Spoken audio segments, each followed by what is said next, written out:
Geyimimiz, hüququmuz biridir. Şagirdidir hamımızın adı da. Elə bil ki boyumuzda eynidir.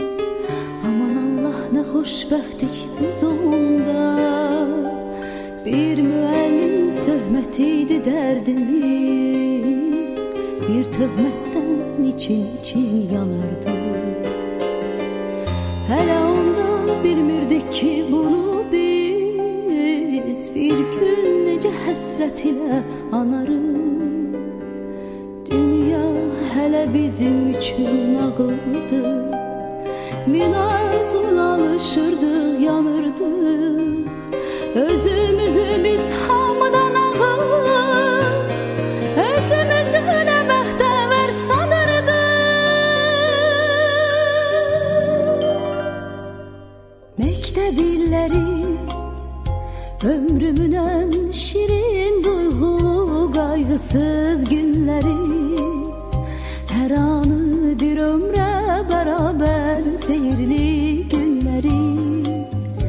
Ən təmiz arzulu günləri. Məktəb illəri ömrümün ən şirin duyğulu qayğısız günləri. Hər anı bir ömrə bərabər seyirli günləri. Ən təmiz arzulu günləri.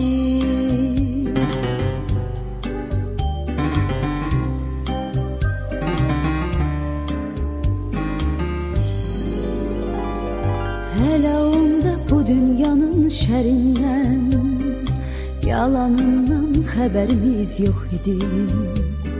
Qəm qüssəmiz, kədərimiz bir damcı.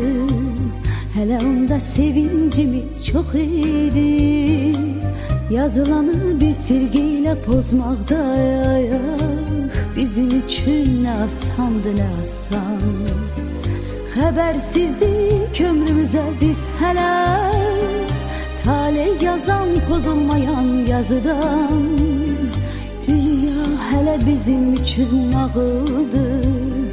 Min arzuyla alışırdıq, yanırdıq. Özümüzü biz hamıdan ağır, özümüzü nə bəxtəvər sanırdıq. Məktəb illəri ömrümün ən şirin duyğulu qayğısız günləri.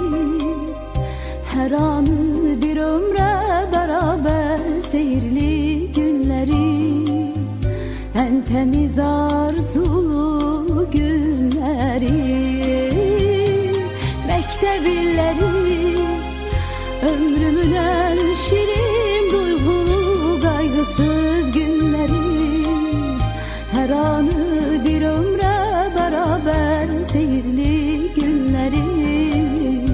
Ən təmiz